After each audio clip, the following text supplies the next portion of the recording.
Pittsburgh Steeler fans, welcome back to another episode of the Scho Bro Show. This is Steel Curtain Network editor Dave Schofield coming at you. It's almost 9:15.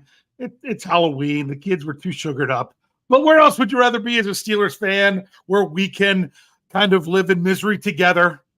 And with me, as always, except when he's not, is my big brother, Rich. Rich, how's it going there? How's the air up there? Yeah, that's the thing. You're not breathing in. You're sawing logs. That's right. Yeah. Can the Steelers wake up from this snooze fest? I don't know. I don't know. Yeah. We're going to talk about it. Yeah. Yep. Yes, we are. Yes, we are. And before we get to it, we can talk a little bit about the news that the Steelers didn't do anything at the trade deadline. Apparently, they were in the mix. I'm going to get the name wrong, so I'm not going to even try to get it right. Maybe you can get it right for the Bears cornerback. So much so that one of our own. I'm not going to mention Jeremy's name. I'm not going to call out that person for doing it. That got duped by a fake account and thought the deal was done. And I thought it was a little bit awkward when what they duped them for was a third and a fifth. I'm like, oh, so Antonio Brown. But apparently the Steelers were in the market, but they weren't, but they ended up not being, didn't have it come through, probably was asking way too much. The Steelers aren't going to get fleeced by the Bears. The Steelers fleece the Bears. It's just how it works. So it's not going to work otherwad.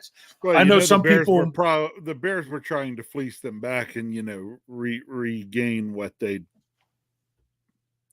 had done to them last year. So yeah, exactly. And I know some people were like, "Oh, well, what happened to the whole Chase Young thing that the Steelers could have been interested in at midseason?"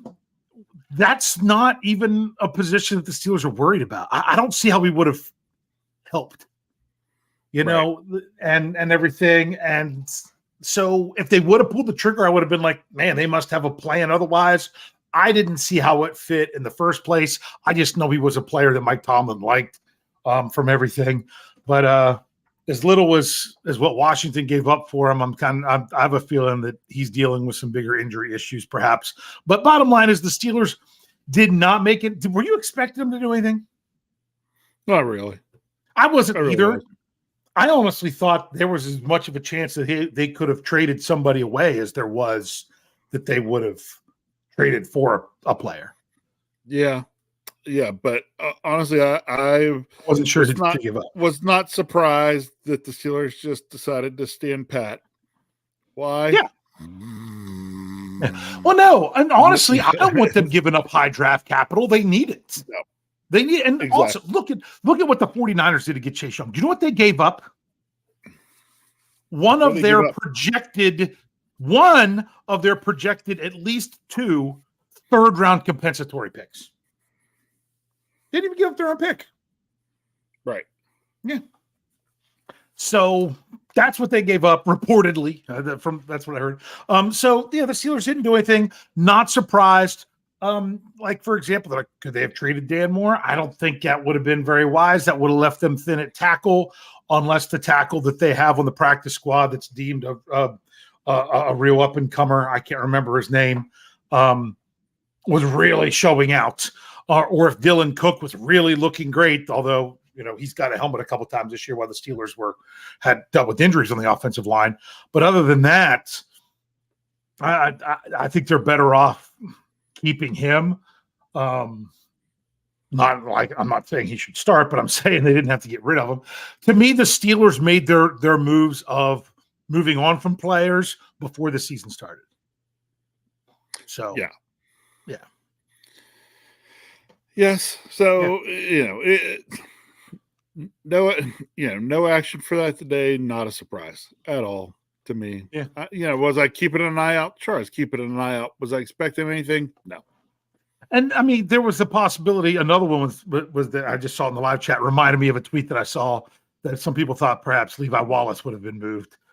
I just don't know what you would have got for him. I really don't. We'd have given somebody else a 7th round draft pick and you know what I mean? to take him.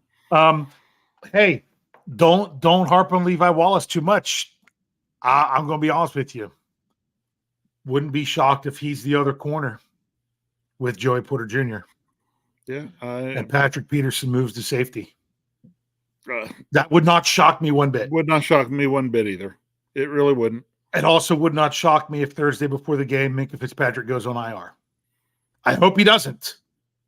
But if he's going to go, go now. You watch that play, it was nothing caught, and just the way he went down, he held that hamstring. He could easily miss 4 games.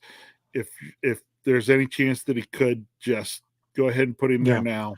Yeah, I'm not saying I want to. I'm just saying I'm bracing for it. But the other big news today, go ahead, is one, kind of Shane Pickett says he's playing Thursday. No, I don't think it's totally his decision, but he says he's playing Thursday. And this is one of those things that you basically have to figure out how much of the pain you can handle. Not just that, how much of the pain can you handle, and how much does the pain inhibit what you can do, how far you can throw it, how sharp you can throw it. If he goes out at practice tomorrow, which is really the Steelers' only practice, because they had a walkthrough today, he goes out of practice tomorrow on Wednesday, and he just doesn't have any kind of, I don't want to say something for people just to jump all over him. Like, if he doesn't have any zip on the ball, he never has any zip on the ball. I'm not going to that. I mean, if his ball doesn't look like it normally does, then I have a feeling that the Steelers will make that call, not Kenny Pickett. I would call it, based on it being that rib type injury, I'd say any feel on the ball. Okay. Because that's what ends up happening, honestly, when you throw. I had an injury similar to that one time in baseball, and just you throw it and you just lose your feel. Like, I might be able to throw the baseball as hard as I could before, but I wasn't sure I was throwing it as accurate as I usually was. Because it the motion just wasn't quite the same. So I'm sure he will go. He will test out. He'll know himself. Now, whether he's honest about it or not is another thing to be said, but he'll know. Yeah, and which I think is funny, that because Mitch Trubisky was set to talk to the press, and after Kenny Pickett said that, he didn't even bother. He just didn't talk to him, which was pretty funny. Rich, I got to ask you a question. Did you now we're going to talk about how the snooze fest part of it. Jeff Hartman brought it up on the post-game show. I know you agreed with it. The Steelers teams, they are real. If you weren't a Steelers fan, would you have any desire to watch the Steelers playing? No. It's boring. They really are boring. I remember as a teenager just being excited to watch the Steelers. What am I going to see next? Yeah, even during the down years of some of the years, the Bubby Brister years, and some of those in there, they were not this boring. Yeah, they were not this boring, and this inept through the first 30 minutes. I mean, it seriously is like, we say it's a snooze fest, but honestly, the Pittsburgh Steelers start the game by hitting the snooze button. You wake up in the morning, you don't set your alarm for what time you want to get up. You set your alarm, you subtract it in either 7 or 9 minute increments, depending on what you have it set at, for how many times you can hit snooze before you get up. That's what you do. Or you could do what I did in college, and I set I had my clock exactly 26 minutes fast. You're like, why 26 minutes? Because to figure out what time it really was, I had to wake up enough to do some basic math, which helped me wake up in the first place even more. So, but now it's like, no, you're hitting the snooze button. That's what the Steelers do. Oh, they come out, offense, snooze. We're going to wait a little bit until it kicks back on. Oh, here comes the alarm for the second offensive drive. Snooze. Nope, don't need to do anything right now. Let's wait a little bit further into the game. They hit the snooze button 4 times this game. 4 times this game. How many times are you going to keep hitting the snooze button? So you said, actually, they hit it more than 4 times, but 4 times to start the game. To start the game. To start the game. Yeah, to start the game is what I they meant. hit the snooze button more than 4 times. Yeah. They had more than just those 4. 3 and outs. Which, by the way, did you watch Pittsburgh Dad today? I was way You missed behind it on 'cause- them. I 'cause was he- no, listen. I was way behind on them. And as I did not go trick-or-treating with my kids because I'm still struggling with moving because of my back. So I'm like, I will man the house to hand out candy and keep the dog occupied. Sat outside, and in between trick-or-treaters coming, I got caught up on Pittsburgh. I watched the Ravens one, which I hadn't watched. First one I watched was this past week, and then I had to finish up with the Rams one, so I'm all caught up now. But I did watch this week's first. So you saw what they were giving out for trick or treating over at the Canada House. Yeah, there. I can't. No, because the line that I liked the most was before that. Because it was the Ravens receivers look like Marty McFly's hand at the enchantment under the sea dance. And that's what sits on my mind. What was that? Canada House? Yeah, at the Canada House, they were giving out 3 and outs. 3 and out. So you get a 3 and out. You get a 3 and out. You get a 3 and out. You're dressed up as a Ninja Turtle. Here you go. Have a 3 and out. But yeah, it's like they hit snooze to start the game. Can they ever get up when the alarm goes off? Can the offense get up when the alarm goes off, or they have to keep hitting snooze? But did you read the article that I had published at steelcurtnetwork.com yesterday afternoon? Tell me what article. Okay, what the article is? You're like, you write too many articles, Dave. Well, someone has to. No, I read so many articles that I don't always remember who wrote what. Okay, well, maybe I should actually read my title because I can't remember the title of it. I know Afton read it because she commented on it. Then yes, I read it because when you remember her, she was the only comment on there when I read it. Yeah. Man, it's already on the second page already because we've had so much stuff. But that's what happens on a short week. Well, just think of how much more stuff would the Steelers. Just think how much more stuff would have been there if we'd have let Jeremy Betts run with things earlier today. So, Hey, Jeff started the article. Luckily, he didn't finish it. But I was trying to get a better source for him, and then I looked and I'm like, there is no better source. No one's reporting this. Oh, that's because it's fake. But here you go. Here's the title of the article. It says the Steelers lost to the Jags. Wasn't that different from their previous 2 wins? Yeah. Think about this, people. I'm going to let you know, and my point is this: if you were fine with the Steelers, the previous 2 wins, the one against the Ravens, the one against the Rams, and you're ready for them to go 15-2, and this team, they're really getting going and everything. What happened? And now what happened on Sunday? So many people are like, Kenny's not the guy. Oh, please never Mitch again. Well, I'm not saying you're wrong, but I'm just saying what you're saying. Oh, the Steelers just need to tear it all down. Everyone needs cut. Everyone needs fired. Blah, blah, blah. It was almost exactly the same as the previous 2 weeks. The problem was Kenny Pickett wasn't there to bail him out in the fourth quarter. I mean, they literally scored the exact same amount of points in the first half, each of the last 3 games. 3 points. What were the halftime scores over the last 3 games? 3-10, 3-9, and 3-9. Yep. That was it.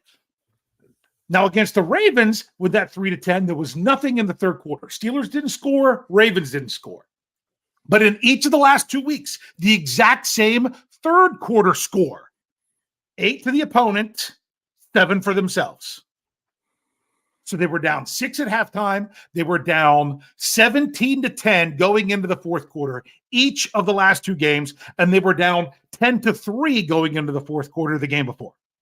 Now, the last 2 games, the Steelers outscored their opponents 14-0. Steelers wouldn't have had to score 14. They could have been fine with 10.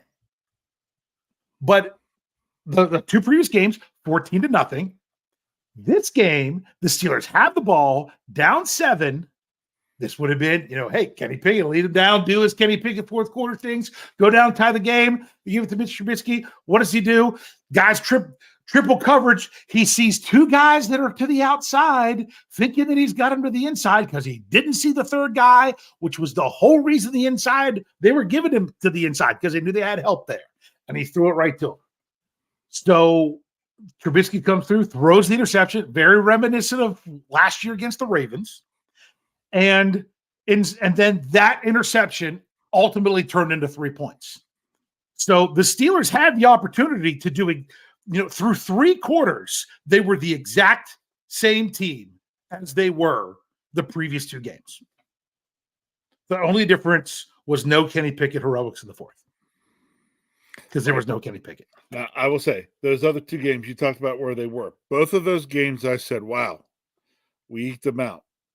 Great, but we need to, after the Ravens went, great, we need to make improvements. Glad we won, but we got to start making strides.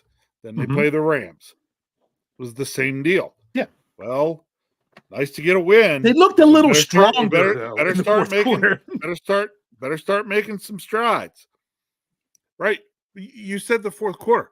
No, the strides I'm talking about is don't rely on fourth quarter heroics to win the game. Because what happens is you get a game like this last game where if you don't get the heroics, you don't win. Exactly. And the thing is, let's play football, not hero ball. If you take away the last game, if you take away the Jacksonville game, and you're looking at the previous 2, those are 2 games where they kept hitting the snooze button basically through halftime. They managed 3 points. Basically, that's what they did for 2 games. But what they do, they get up, they got on their feet, they got moving. And rather than focus on, can we fix this snooze fest in the first half? You just, after rolling it through 2 times of it working, I can't remember if it was this show, the preview, or one of the other shows I do, and maybe it was on all of them. What did I say? The Steelers continually need to improve because that style of play will not get you through the gauntlet of the postseason. You might even be able to pull off 1 win in the postseason that way, but you're not going to pull off 2 or 3. So that has to improve. And what did this week show? That every week, you're relying that on every week. You're not making the postseason. But guess what? They played the Ravens, who right now playoff team, lead their division. They played the Rams. They're on the verge of the playoffs, even though they lost 2 in a row because the NFC is, 500 gets you the last wild card spot right now. So they're not out of it yet. But I don't know that I'd classify them as a quote unquote playoff team. But then the Steelers played a legit playoff team. Can't keep doing that. That just goes to show that it's going to catch up to you. But my point is, should you have been okay with the first 2? Because a lot of Steelers fans thought everything, oh, look at this team, look at where they're going. Their record was great. You've got to love that they went along the way. But then you're going to have one like this. I'm still not panicking because I didn't expect them to win this game. I expected them to do what they do, but not be able to come up and not be able to come back the way they had against other teams. That's what I was expecting. So I didn't want to be right. I wanted the Steelers to win because I said, hey, if they can do this again, either snooze fest it and come back, or more what I was expecting, actually start off decently, then the rest of the AFC needs to look out because if the Steelers start playing 60 minutes of football like they do in the last 15, then look out. But nothing about me right now is inspired to think that the Steelers are going to play 60 minutes of football. Correct. Because honestly, we haven't even seen 30 minutes of football. Yeah. And I'm talking offensively because bottom line is the defense has to play 60 minutes of football or else they have 0 chance. Yep. I mean, my goodness. The Steelers gave up 1 touchdown on Joey Porter owned up to it. It was him. It wasn't KZ. They talked about it today with the media. It wasn't cover 2. It was supposed to be they were trying to give a cover 2 look and run something else so that KZ made the comment of, hey, if everyone thought it was cover 2 and it was my fault, then we did a good job because we sold it as cover 2 because it wasn't. And cover 2 means he would have been the deep safety on that side of the field. That's not what it was. I don't know if Joey Porter thought it was cover 2 or just missed the play. Whatever happened, 1 touchdown, 56 yards. Other than that, the Steelers held them to field goals the rest of the game. So people that everyone's upset about the yards that they had. Oh, they gave up this many yards to Trevor Lawrence, and they had 3 receivers in the 80s and everything else. But other than 1 bad play, when you can't take it away, they held them to field goals the rest of the game.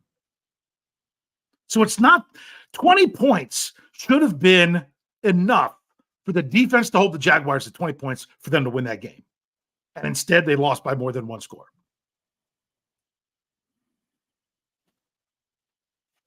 Very nice. Does the defense really have to hold the opponent to 17 points or less or 10 points or less in order to win? Sorry, I'm ranting. With the offense right now, yes, they do. Yeah. That's what they're forced to do. And unfortunately, we will never know if Kenny Pickett could have come back and won that game because he wasn't there. Yeah. And I mean, and we are so full of, there's so many ifs from that game is why it's so frustrating. We've got I'm going to ask you this. Very first play of the game. Diontae Johnson, would he have broken for a touchdown? I have a feeling he would have been caught, but it would have been a big game. I looked at it. I figured he would have been down around the 20-yard line. Yeah, I mean, he would have, and who knows? Maybe he could have made someone miss. Maybe he would have gone the whole way. He's not generally the guy that pulls away from people. That's why he's the kind of the receiver that he is. Maybe I'm wrong. If I am, that's fine. But my point is, it would have been a big play, whether it would have been a touchdown or not. That play, was it the catch or was it the throw, in your opinion? It was both. Okay. The throw was really not quite where it should have been. Kenny put just a tad too much air under it. Mm-hmm. Okay. But Diontae still potentially could have, should have caught it. Like it was mm-hmm. a not. Both players should look at you and say, Kenny should say, well, it was not a great pass. And Diontae should say, I still should have caught it. I still think Diontae Johnson went up after that ball. Like there was a safety back there that was coming up to smack him. There wasn't one, but that's the way he played it. But that's the way he thought. He was like, if I go up, there's going to be a guy there, which, that, and it was up there. And if it was up there and he goes up and there was a guy there, he gets jacked. Yeah. Which is part of the reason I know that's not where that ball should have been. Yeah. I agree. That's not a place. That's not a place you hang a receiver out on the first play of the game. You don't do that. That it's not drawn up that way. So the only way that happens is if the throw's not quite where it should be. Yeah, and my thing is, the ball wasn't thrown right where it should have been, but it still should have been caught. The receiver did have to make more of a play on it than he should have, thinking he might have been getting killed, but it should have been caught. Bottom line is, a ball that's there, the receiver should feel like they could get, but yet a quarterback should be like, should be looking at it saying, man, I shouldn't have put that high with him going across the middle. Yep. The quarterback should be saying, man, I really missed an opportunity there. So yes. And you had the one to George Pickens. Was it the next drive or the third drive? The one that he was open and it just didn't. The ball took forever to get there, and they came over and hit it away. I'd finish getting in on the knee-jerk reaction story. Finishing up when the defense had been out on the field. Mm-hmm. By the time I'd be able to look over for the offense, Presley Harvin was on the field. Yeah. So, and he had a rough game. Yeah. Yes, he did. So inconsistent. Yeah, I mean, they he left a couple and shanked a couple. They left too many opportunities on the field, especially early. Yep. And And it was what it was. I mean, and of course we can get into this now. You know what? Let's take our break so we can get into it. Okay. Because we'll reiterate it and we'll talk about other things that could have helped along the way that didn't go the Steelers' way throughout this game. Then we're going to turn. It's a short week, so we're going to turn and talk about the Titans. So if you're with us here, Facebook, Twitter, YouTube, we're not going anywhere. If you're listening to us on the audio, we'll be right back after these messages.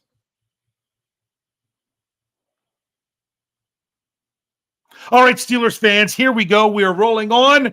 It's Tuesday. We got to roll because the Steelers play in 2 days. We were talking about some of the missed opportunities that the Steelers had. We talked about we didn't even mention the touchdown, the potential touchdown. When I couldn't believe it, I was really frustrated with DeMonte KZ for bringing that ball out of the end zone, knowing, with his momentum carrying to the sideline. I think he could have got at least 5 or 6 yards. Oh, I was not happy with that at all. I'm like, you were not happy. It did not bother me. My first reaction was stay down until he came out. And then I thought, well, of course he came out. He's thinking, man, I can put up more yards in one play than the offense has put up the entire game. Yeah. Now, he didn't, but he could have. Yeah. So. Yeah. I'm sorry. One of the kids' movies, maybe I could have ripped their throats out, but I didn't. But I could have. Sorry, it's Tracy Morgan as a bulldog in the movie Rio. But I didn't. But I could have. Yeah, and maybe there could have been a return, but man, woulda, coulda, shoulda. But shockingly, I did not expect the Steelers to do anything with the ball at the 2-yard line except maybe give up 2 points. I was bracing for the safety. And what do you know? They get their first down and then they roll. I was not embracing for the safety. I was embracing for a short punt formation and a shankopotamus. Yeah. Yep. I expected the Jaguars, if they didn't block the punt or anything, I'm like, just don't block the punt and fall on to get touchdown. I expected them to be getting the ball at about worst, the 40-yard line. At the 40. Yep. And what happens? Second play, hit Deontay Johnson on a sideline, first down, and rolled all the way down and almost punched it in. My thing is this. I really want to go back and look at the sequence of plays when they had the ball down there close. Because they had it in goal to go, right? Yes. Would you like to know what they were? Because I have them memorized because it irked me a little bit. Yeah. And now, this was already the second quarter. So I know it was on third down that they passed it and everything. Yeah. First and goal was, I want to say they were at the 8 or 9. They were at the 8-yard line. I got it up there now. Line. Run it to Najee. Run it with Najee. He gets just inside the 5. Yeah, he gets to the 3. He gets 3 yards to the 5-yard line. Yep. Yeah. And I'm like, okay, second down.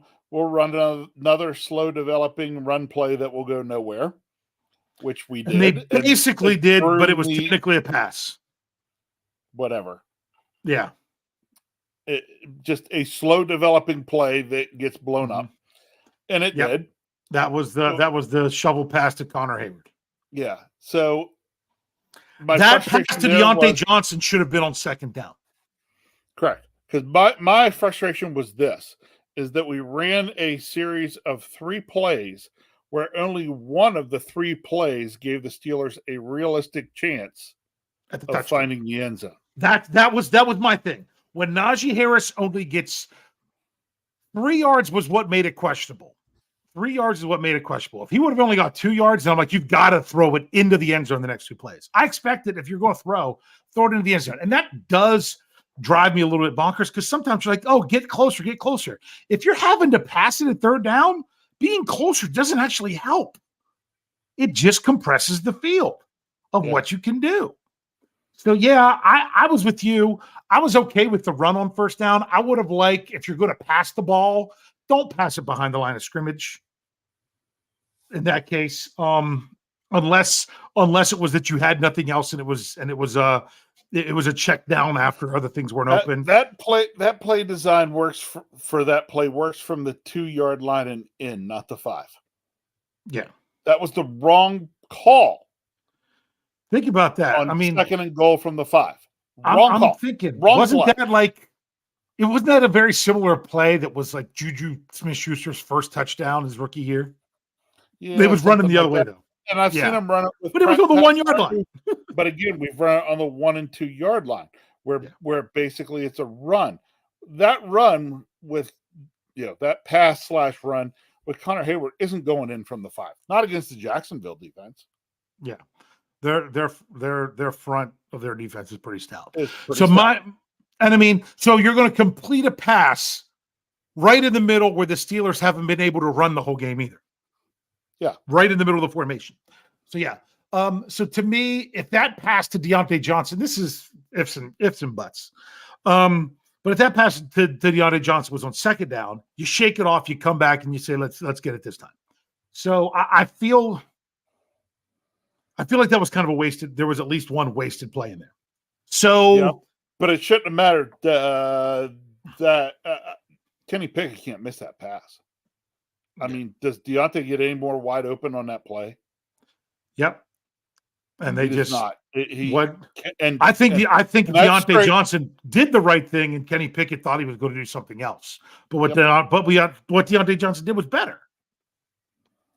Yeah. So let's get back to what it. What Deontay did was better.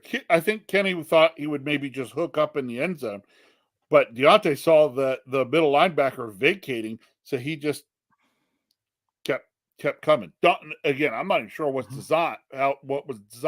Maybe it was designed he was to keep coming. I don't know. But honestly, as a quarterback, you can't miss a guy that bad when he's that open. Yeah. You can't. Yep. But something else that's kind of creating the snooze fest for the Steelers, and honestly, the snooze fest around the NFL. We're going to bring it up. It's not why the Steelers lost, but we'll just say it didn't help them. It didn't help them to try to give them a better chance to win. And that is, nothing infuriates me more when the third team on the field is noticeable. I mean, ultimately what you want from officials in a game is to not even realize they're there. Doesn't mean they're not calling anything. It means when things are penalties, they're called penalties. And when they're not, they're not. I'd like nothing more than to forget who was officiating the game. I'm not forgetting that head official, and I'm definitely not forgetting that side judge. Yeah. That not only did she call the offsides on the field goal, then she was also trying to call the runner down adamantly until the back judge ran in and said, no, you're wrong. It's their ball. Yep. And it ended up being closer than what I thought it was. I thought it wasn't even close. But she was trying to be adamant about him being down. She didn't have a good view. So the mystery of the call on the field goal. Now, did you see the picture floating around on socials that has the line out there? Yes. I want to tell you, I believe that line is slightly off. Do you want to know why I believe that line is slightly off? Why is that? Because if you look where the line is lined up, yes. If the official is actually where they're supposed to be, I'm assuming they are, because if they weren't, then it's really a problem. Then the line should go right basically between the official's legs, and it did not. So I don't know that the Jacksonville player was egregiously offsides, but I would say they were in the neutral zone as much as any offensive player could have been. So even though it was off slightly, even when you corrected it, because I tried to correct it with my own piece of paper, it still worked. It just wasn't quite as much. Here's the issue I have with that call. Okay, and actually, here's the issue. No, here's the issue I have with the officiating in the NFL in general. I am starting to feel that I do not want to place as much blame on the officials themselves. Yep. My issue is with the NFL. The NFL, between their rule book and their memos out to the officials, they are micromanaging the officiating. Yep. They're trying to micromanage their way into perfection, and all they're creating is chaos. Correct. Yes, is more imperfection. Yeah. By trying to create more perfection. Okay. The NFL, they've gotten too crazy on too many definitions of their rules. Okay. There's too much. Okay. There were a lot of folks not happy with the roughing the passer call against the Steelers and the non-roughing the passer calls against the Jaguars. And I believe they have every right to be, but the issues there are the same. It's the league trying to micromanage the officiating to say to the point where it's like, well, this is and this is and this, point things out to the officials. These are the things we got to watch for. Okay. But what you've done then is you forced the officials to really focus in on that part of the rule, and they're missing the other parts of the rule. See, yeah. And what I think is going on too is the NFL's putting too much into the rules. Define what you call roughing the passer very quickly, very easily. Put it to the officials. Let the officials discuss amongst themselves as officials, not the NFL. Then what do you actually interpret that rule, and then let them call it. And then honestly, it's too much. This thing on the field goal. You know why that was called, right? Because that has been brought up as a point of emphasis because of the tush push. Mm-hmm. Which I hate that name, by the way. I know. Okay, then call it the brotherly shove, right? Yeah. Okay. So the week before in the Eagles game, Eagles-Miami, they end up calling egregiously, ironically, offsetting penalties on one of those plays. Now, the player from Miami, the nose tackle, obviously hands out in the neutral zone. It lined up in the stance. Should have been a flag on them. They offset and said that the left guard's hand was also lined up in the neutral zone, and that was wrong. It was the center, and the center is allowed to put both hands in the neutral zone. Yeah. So they didn't even see it. They were like, oh, wait, the left guards was too. No, it was not the left guards. It was the center. So see, they can't even begin to see in there properly. Yeah. Yet we're the NFL is trying to make a point of emphasis on it. So officials are feeling they have to call things. Now they're looking for things and seeing things that aren't necessarily there. Why? Because they've been told to look for it. Yeah. And not only that, see, how many times have you seen that called on a field goal? I don't remember ever seeing the call. Coach Tom said he doesn't remember. My goodness, this goes back with Jeff Hartman and I, not on the same team, but our adult church softball league. There's one official, one umpire in that league. Every time you had him, you could expect a crazy call based on an obscure rule that he wanted to pull out of his pocket. Because he wanted to look like he knew what he was doing. Yeah, I'm like, because he wanted to interject himself into the game. And I would call him out on it because most of the time he was wrong. Because that's just what it was. But you were just waiting for him to interject himself into the game where he didn't need to interject himself at any time. And how many times do I even get it now where it's funny because the Steelers haven't given me a lot to cheer about, but what was it? What was the game? I can't remember. I don't think it was Houston. I think it was one the Steelers won. They're like, did the Steelers win? I'm like, yeah, but you didn't cheer at all, Dad. We didn't hear you yelling. Well, because it was on a play where I half expected a penalty to be called every time. How many times do I not even cheer for a touchdown because I'm waiting for a penalty call? It happens in the stadium. It happens. You're waiting for a penalty call. You're waiting for the review. You're waiting for anything else. I can't even get excited about a touchdown when it happens because I'm thinking what's going to happen where it's not actually a touchdown? Look, the league office needs to stop during the season sending memos out to the officials saying, hey, we need to look out for or watch out for these types of things. Okay? Because when that goes out to people, then what it is, they start looking for and they start finding, because why? They want to find them. Yeah. Because they want to be able to turn around and say to the boss, in quotes, oh, look, you said to do this, and look, I did. You know what the rule book actually says? When in doubt, it's not a penalty. Yep. Just like when in doubt, it's not a catch. It literally says if you're not sure that it is a catch, it's an incompletion. Which isn't what they do anymore. And also, when in doubt, if you're not, I said this about the second penalty on James Pierre, because I went back, they never showed it on TV. I rewound it a bunch of times, watched it during the commercial. That's what happens because the game was actually on in my area and it wasn't on. I didn't have to watch it on Sunday Ticket.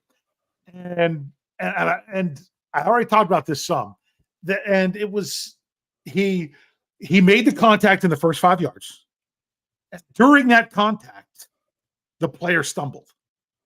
The player goes around him, continuing to stumble to regain his footing. You ever do one of those? The older you get, the more like you are. You ever see somebody that takes forever to fall, where you just see them? Our oldest sister has a story about this.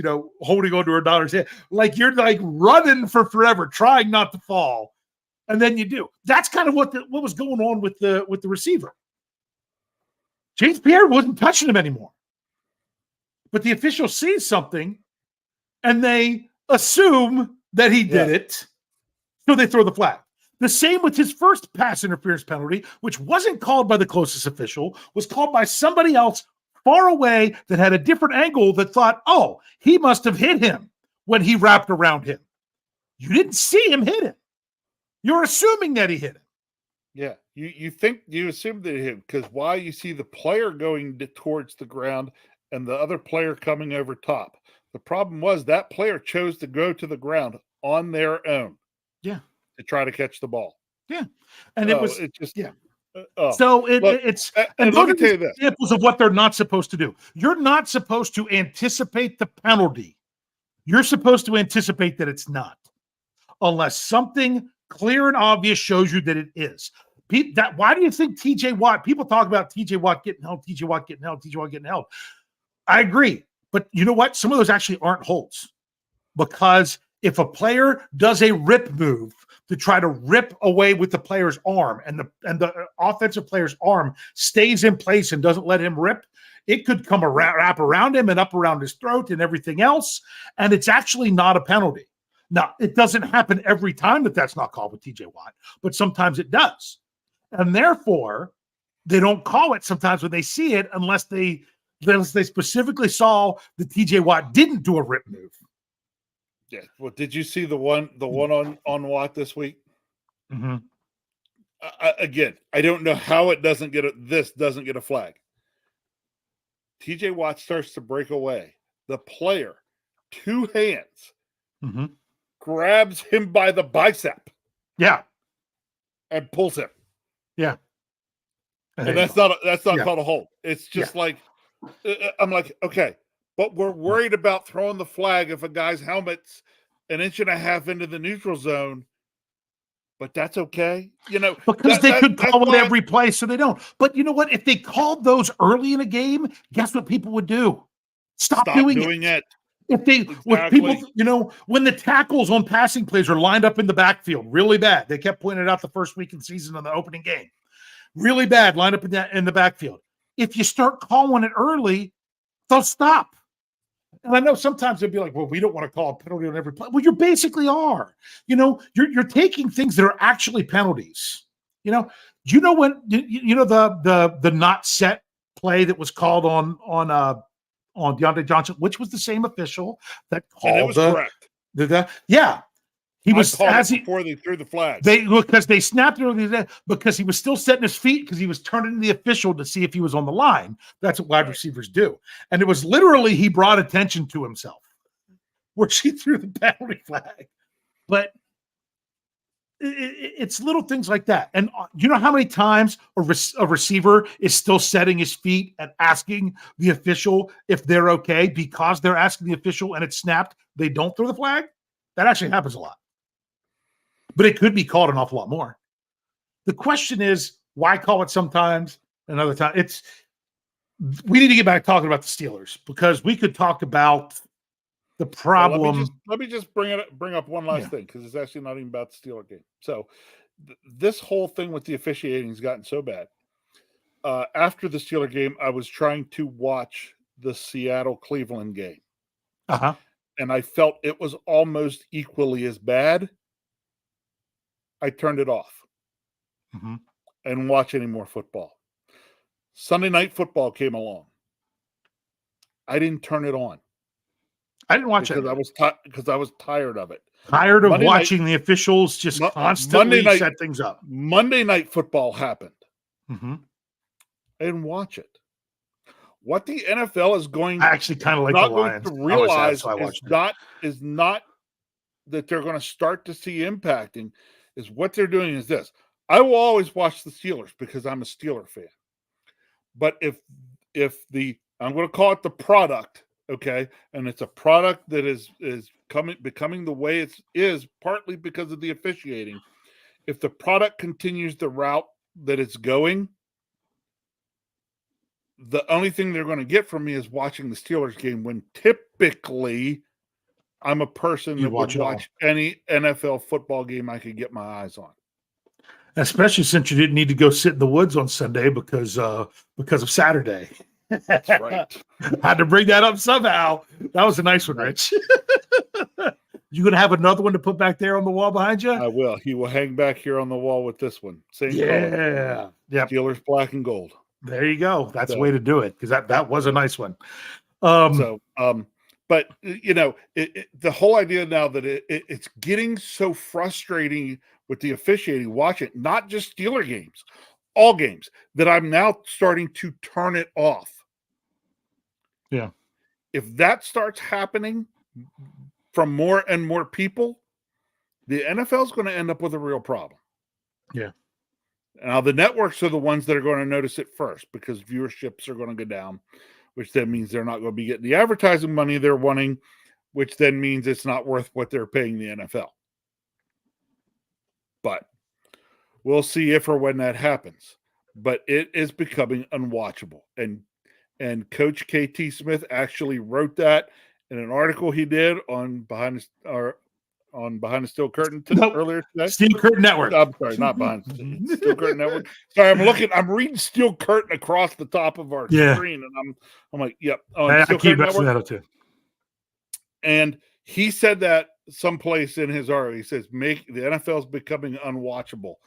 And I had to go in and comment about it because to me, I was like, so it's not just me. Yeah. It's not just me. And so I'm like, okay, if Coach is saying that too, there are going to be a lot of other people out there that are going to start feeling that way.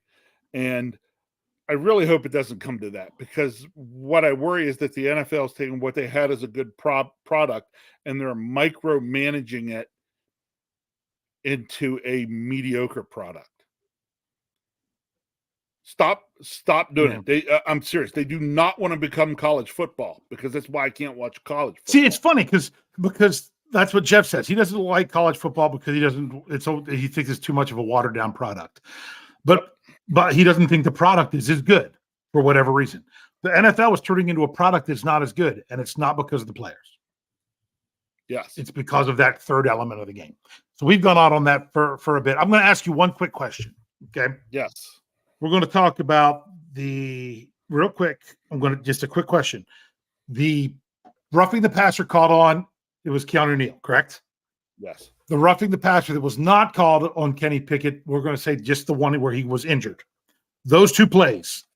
Here's my question. Should they wait till I get the whole thing out? Don't jump in for an answer too soon. Should they have both been called penalties, neither been called penalties, or swapped, where the one that was called shouldn't have been, and the one that wasn't called should have been? I'm going out on for a Dave answer and saying it's none of those. Okay, what is it? It's kind of one of those. I didn't know there was another option. I thought I gave you every option. No, you did not. Okay. Because actually, I thought it was you that brought this up to me. If the first one was a flag, then the second one has to be a flag. Yeah. That's it. Mm-hmm. That's it. Like, okay, I got extra bad for the one then on Kenny because the first one was a flag. Because of the first one. So my question is, if they didn't call the first one, are you okay that they didn't call the one against where Kenny got hurt? I don't want to say I'd be okay, but I'd be a little more understanding. Bottom line I'd be seeing is that this officiating crew is allowing the players to play and decide the game on the field. Yes. This crew made it obvious very early in the game that that's not how they were going to call it. So then you better not be missing calls as bad then as not calling the one when Kenny got hurt. Yep. That to me, that's then why this officiating crew was so god awful. Yeah. Personally, my answer is neither. I know some people aren't going to like that, but if I take off my black and gold goggles, it should have been neither. But if the first one was the second one, because the second one was worse than the first one, I still wouldn't draw the line in between them. I'd still draw the line where they're both in the neither category. But if you're throwing the flag on the first one, if you're throwing the flag on the first one, out on the second one. Then that one and the play before it should have both been flagged. Mm-hmm. Which honestly, I believe the one where the guy was a little bit later, and I thought he came a little high with a clothesline. Yeah. Yep. So that's me. I didn't think even the one that hurt Kenny. You don't want to. Too many times I've seen officials drop flags late because a quarterback was hurting, but Kenny's not going to get that call anyway. But oh my goodness, if that would have been Tom Brady last year and he would have acted like he was hurt, they'd drop the flag and then he'd jump up like he's fine. Yes, but they would drop a flag because he was hurt. But you're not going to get that right now. So let's stop talking about the officials. Let's talk about Thursday because oh my goodness, we're running way over. But that's right because it affects our Steelers games. It affects all the games, and it's just bad. And it's not that it's all aimed at the Steelers. If you're convinced it's aimed at the Steelers, then you're just not paying attention to everything else because it's not. It's just bad. It's just bad. It's overregulated. It's government. It's micromanaged. It's government. Okay. It's what our government has become versus when it started. You've got to have your hand in everything, and therefore nothing is done very well. Which is the definition of micromanagement. Exactly. So Thursday night, you're going to be there. Kyle's going to be there. Kyle's going to be there. Dad and his son are going to be there. Our brother-in-law, Jamie, and my nephew Warren, they're going to be there. Yep. So I guess I'm doing knee jerk because everyone else is gone. Yes, you are. Yeah, of course I am. And then Jeff and I'll be on the post-game show. We were there the last time they played the Titans on Thursday night, right? Dilly. Yeah. So it's funny because Sherry Richards said officiating has become like PFF. My PFF article got pushed till tomorrow because of all the content we have to get out this week. Who do you think had the top PFF score on offense for the Steelers?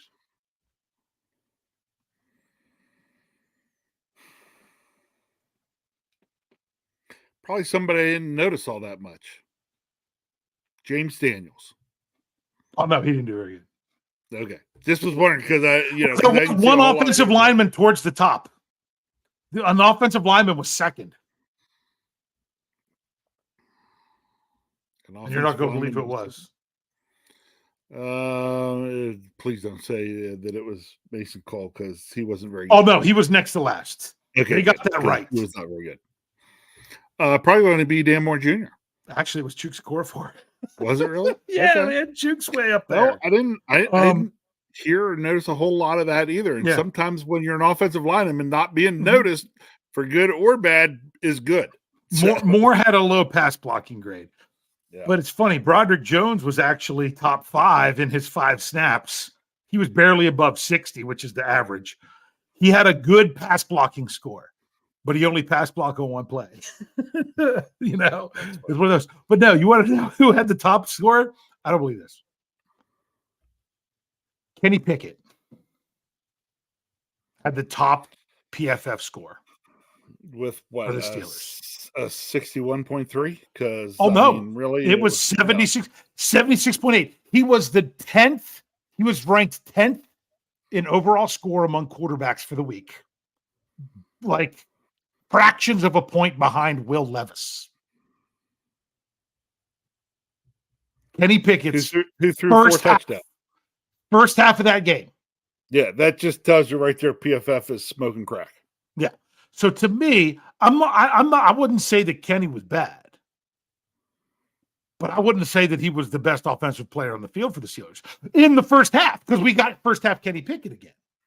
Yeah, we only had first half Kenny Pickett, who threw 0 touchdowns, and you're saying he was right behind Will Levis, who threw 4 touchdowns for the Titans? Yep. Are you kidding me?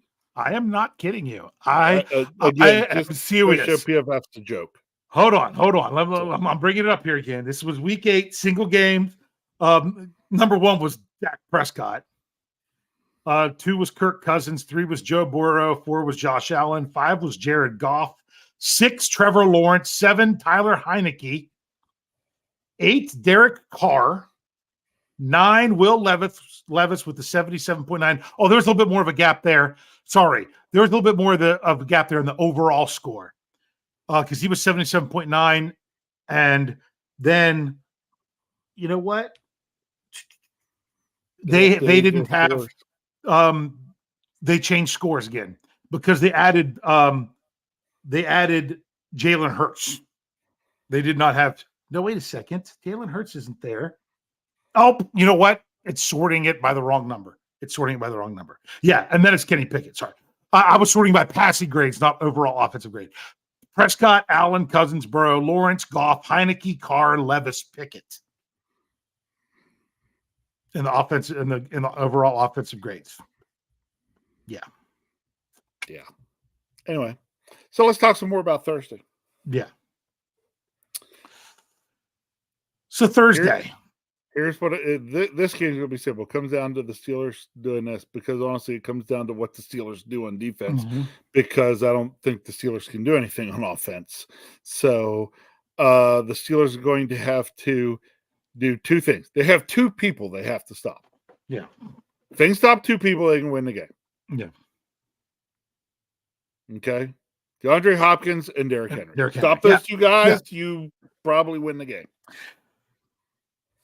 It's funny. Jeff and I do the X Factor article before every game. No one reads it, but he always picks an offensive person or group, and so therefore I'm stuck doing defense because we always go opposite side of the ball. If I were to pick the 2 X factors going into this game, it would honestly be Kenny Pickett and Minkah Fitzpatrick. And then they were the 2 guys that were knocked out of the last game. Right. Because the Steelers need to start better on offense. And with a rookie quarterback throwing 4 touchdowns in his first game, coming into a second game, that would have been prime pickings for Minkah Fitzpatrick to say, oh, you want to just do it deep to DeAndre Hopkins? I'll make a splash play. Yeah. Because I think Minkah could have suckered a quarterback in his second NFL start into at least 1 interception because that's what Minkah does. And Minka's not playing. So that's a big concern for me. All right. So here's some of what it comes down to. So the Steelers, how do our inside linebackers play? The trio of Holcomb, Roberts, and Alexander, who I thought weren't bad last week. I did not. Roberts, man, his pass rush was up there, man. He had a sack and a half. I'll tell you what, Roberts, to me, that guy I like a lot, and he could have a big impact in this game. You just got to put him in the right situations. Yeah, just like Quan Alexander. Quan Alexander sucks against the run. He's good against the pass. Roberts, I could see those three guys being able to potentially do what they need to do and contain Derrick Henry, who has not been Derrick Henry like so far this year. Yeah. Okay. To me, the bigger question is actually going to be what do the Steelers do with Hopkins, just because our inability to stop passing games. Mm-hmm. Which, by the way, is part of the reason the defense, because I don't want to let the defense totally off the hook for giving up 20 points, because honestly, the defense shouldn't have given up 20 points. How many third and longs are we going to give up to this past week to tight end? You know, I mean, that was kind of rush. They gave up rough. 2 third downs in bad penalties that resulted in field goals that would not have been field goals if they were not called. Correct. But we also allowed some drives to continue that, again, the defense, when they get into 3rd and 7 or more, they've got to find more ways to get off the field. We're not getting off the field consistently enough. So, you know, now here's the question. Do I think Joey Porter Jr. can cover DeAndre Hopkins? Do you think Joey Porter Jr. can cover DeAndre Hopkins? The Steelers haven't let us see enough of Joey Porter Jr. yet for me to know that he will. But he is the starter now. They confirmed it. Let me tell you this. Yeah. I don't know anyway. Will Levis throws 4 touchdowns in the Titans last game. 3 of them to DeAndre Hopkins. Okay. If Joey Porter is covering him straight up, that doesn't happen. Yeah. He maybe gets 1. Yeah. So, you know, I want to be cautiously optimistic that the Steelers could get things right there, but the question is going to be, can they get things right enough against the Titans offense to hold them low enough that the inept Steelers offense can score enough points to win? Yeah, that's the thing. But to me, honestly, you know who I think is going to, if you're saying you got to stop Hopkins and Henry, I think the Steelers are going to probably let Derrick Henry run on them as long as they don't give up the home run. And I bet you, I wouldn't be shocked to see Derrick Henry have 120 yards. Yeah. And they're not going to, in order for them to try to keep Hopkins from killing him. Yep, probably. That would not shock me. I'm not saying that will be their game plan, but that game plan would not shock me. Okay? Because, see, the thing is, Hopkins is, I mean, my goodness. He had 140 yards against Indy. He had 128 against Atlanta. What did he have the week in between? 20. You know? Yeah. Yeah. So you just don't know. My thing is there's several factors coming into play here. Wow, my screen just went black and came back. Did I go away for you at all, or was it just me? You did not, but you've been kind of slowly breaking a little here and there. All right, sorry. To me, this comes down to a quarterback in his second start. He was just out there, you know, nothing to lose in the first start. In the first start, the Titans were on the verge of selling the farm. Then he says, you know, this is my chance to go out there. I'm just going to do it. Now there's tape on him. Yep. I don't know how much they can study the tape. Now there's tape on him. And 2, rookie quarterbacks, short week on the road, second start. Unless he is, how do I say it? Unless he's not really, I would say he's either not smart enough or so smart that he doesn't even let that phase him. You know what I'm saying? It's got to be one extreme or the other. We're going to find out if Will Levis is Andrew Luck-like or not. Mm-hmm. Because Andrew Luck was always the guy that I felt as a rookie that defied rookie stuff. Yeah. Yeah. So, yep. We're going to find out. Yeah. So Some Rich, of us are going to find out up close and personal. yeah. So do you want to say anything else before we get to scores? We're really far behind, but I don't want to cut you short either. I want to put it here because I don't want to put up my closing thoughts. Okay. So I'm going to be at the game. For any of you who are out there listening, Not that yet, are Wes. old enough to remember college basketball before the implementation of a shot clock, think about those games. And if you hear something start at the Steelers game on TV on Thursday night that reminds you of that time of I know watching what college basketball. is. It No, don't you say. okay? I want you to know that will have originated from myself and Kyle. From section 5. What is it? 539. 539. 539. That's where it will have started. Can I say it, or are you gonna say it? I'm not going to say it. I'm going Can I say it? To see if, no, I want to wait and see if I get to implement it, and then we can say it next week. Okay. A little tease there. It's if you want to, go ahead. No, it's okay. I was going to say it is something that kind of has to go with the title of the show. Yes. Yeah. So, all right. So, Rich, give us your score. I'm going to give mine tonight too because there's no preview. No. Okay. Well, let's see. Ready?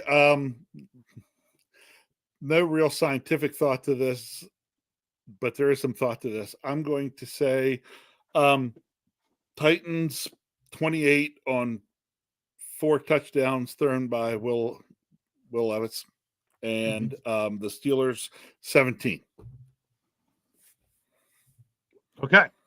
What I'm going to go with, see, before this past Sunday, I was like, the Steelers can lose to the Jaguars. They just need to beat the Titans. The Titans weren't able to figure out what was going on with them and everything. Then the Steelers didn't win. It's not like they played much different other than not having Kenny Pickett.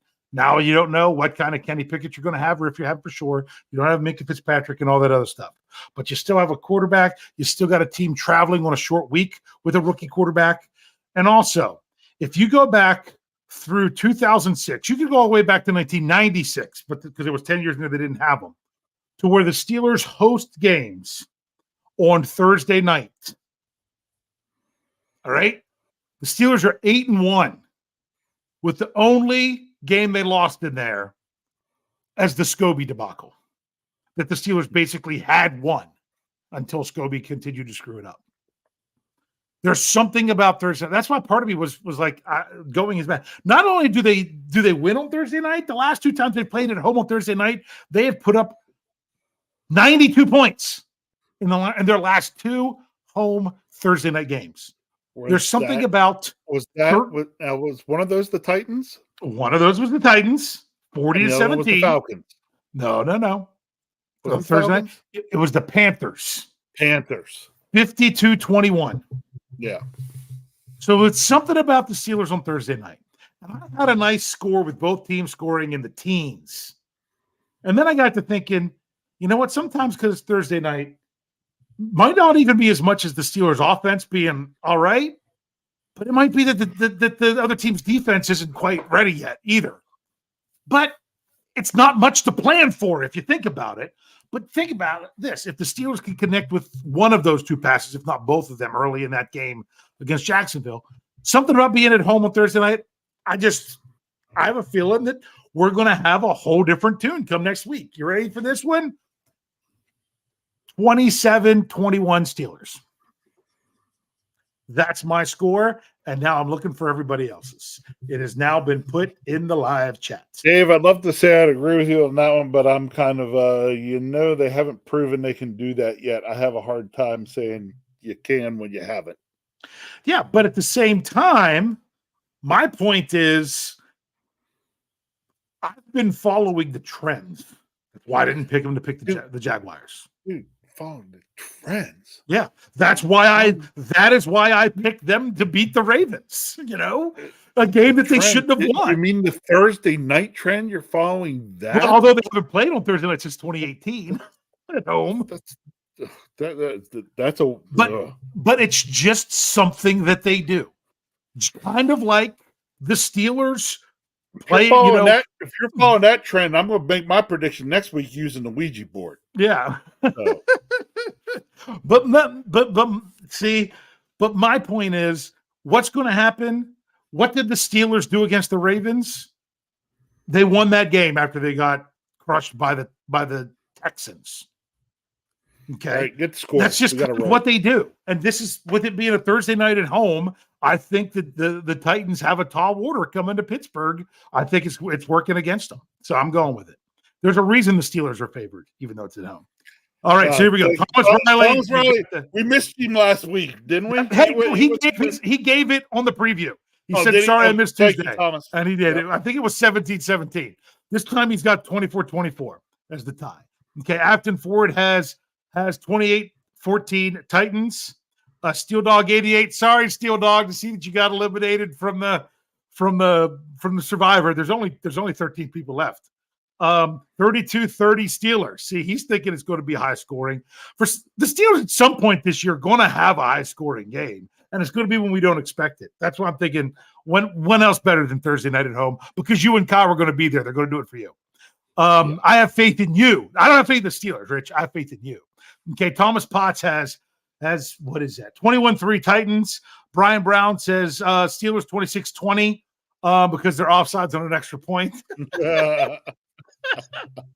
I'm sorry. I had to read that. That was pretty good.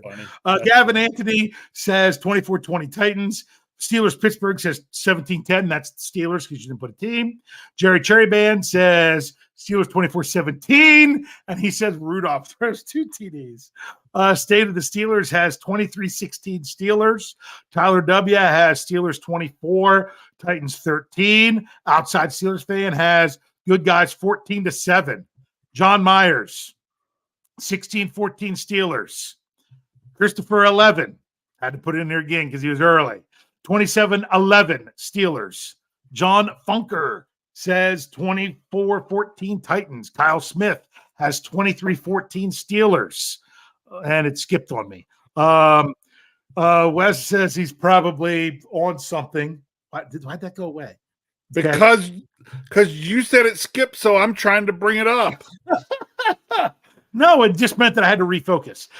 He says that he could be on something, but it's 26-13 Steelers. Looking for more scores. Gabriel Golden has 26-20 with him in attendance. There you go. Hey, Gabriel. Gabriel had I think he had my tickets last year to Cleveland. I think it was when you were there. I think so. Sherry Richards, 1917 Steelers. Kenny Crosby, 23-14 Titans. So it's just, see, and that's the thing. I give you my honest opinion of what I think is going to happen,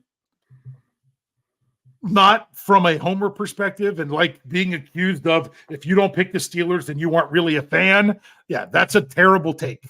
That's a really bad take. More informed people like we have on our show don't say those kind of things. I'd give you my honest opinion of what's going to happen. So I can't remember if you really want me to play the trends like you were playing the Thursday night trend, then I have to turn around and say the Steelers win, because in the last year and a half they haven't lost when I've been in the stadium. That's why that was part of it, Rich. That's why I said it's going to be for you and Kyle. However, Kyle's been on a good streak lately, but Kyle was on a really bad streak there for a while. Is he going to start a new one? Crow 74 says Steelers 10, Titans 24. Russ says I missed his. He said that we missed his. It was 28-17 Steelers. Okay. And Wes is throwing out he says if the Steelers win, that's his prediction. But if they lose bad. I think you're right, Wes. I think if the Steelers lose, it's going to be bad. Because the Titans aren't as good a team as the Jaguars. And it's going to take a good team for the Steelers to lose a close game. or Kenny Pickett to be knocked out of the game. And in this case, it was both. They just find a way in those games that more often than not that they'll find a way to win those. So what look at the Steelers' 3 losses. Blowout. Pickett wasn't there to save the offense. But I'm like, he shouldn't have had to been there to save the offense. He should have been doing better in the first half. Or unless PFF said he was, or if it was the PFF, he did great in the first half. Hey, he almost doubled their point. He almost totaled their points in the first half of the 2 games combined until they took away Boz's field goal. Think about that. That would have been a lot. But I mean, we're still looking at 1. Rich, do you think the Steelers get a first quarter touchdown this game? They've only had 1 offensive first quarter touchdown all season. And that was a bomb. I'm going to cheer if the Steelers can get a first down in the first quarter this week. Mm-hmm. Yeah. Who cares about scoring a touchdown or a field goal? Just get a first down. Yeah. Yep. All right, Rich, we're way over. Just so you all know, things were a little bit compressed. The YouTube shows really aren't all that different, except the preview is replaced by the post-game show. I think I might have said it before. No, I said it on the press conference recap. My Stat Geek Thursday morning would also be my last minute thoughts because it's game day. So I'm kind of blending those 2 shows together for Thursday morning to kind of give you some of the information I would give you for both. Other than that, we're rolling through. The content on the website's a little bit compacted, but we'll get you some good game day stuff with staff picks and all that other good stuff. The injury report tomorrow will be the key because that's the only time the Steelers are practicing. So, Rich, what do you want to say here tonight to close us out? All right, quick closeout. You know what? Steelers, up and down season in terms of wins, losses, where I'm happy, where I'm not happy. Consistency. Would like to see a little better consistency out of this team. But I'm going to get the chance to go see it firsthand. The last time I was there firsthand, it was not a super pretty game for the Steelers, but they won it anyway against the Browns. Hoping to get a repeat against the Titans on a Thursday night in Acrisure Stadium. I'm going to be there. Who else is going to be there? Can't wait.